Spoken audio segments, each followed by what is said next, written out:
যে ফুলগুলোতে একই সাথে কয়েকটি রঙের মিশ্রণ থাকে সেগুলো দেখতে সবচেয়ে বেশি সুন্দর লাগে।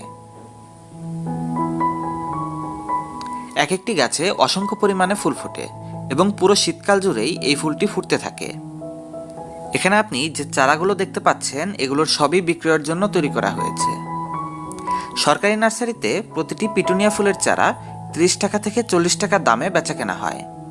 অন্যদিকে রাস্তার ধারে কিংবা বাণিজ্যিক নার্সারিগুলোতে প্রত্যেকটি চারা 50 টাকা থেকে 100 টাকার মধ্যে বেচাকেনা হতে দেখা যায়। পুরো শীতের সময়টা জুড়ে আপনি আপনার বাগান সাজাতে পারেন এই ফুলে। মোটামুটি নভেম্বর থেকে এপ্রিল মাস পর্যন্ত যে কোনো সময় আপনি পিটুনিয়ার চারা রোপণ করতে পারেন এবং এই ফুলটি ফোটাতে পারেন। ফুলটির যত্ন, পরিচর্যা ও রোপণ পদ্ধতি খুবই সহজ। অধিক মাত্রায় ফুল ফোটাতে মাটি প্রস্তুতির সময় বেলে মাটি ব্যবহার করা সবচেয়ে ভালো।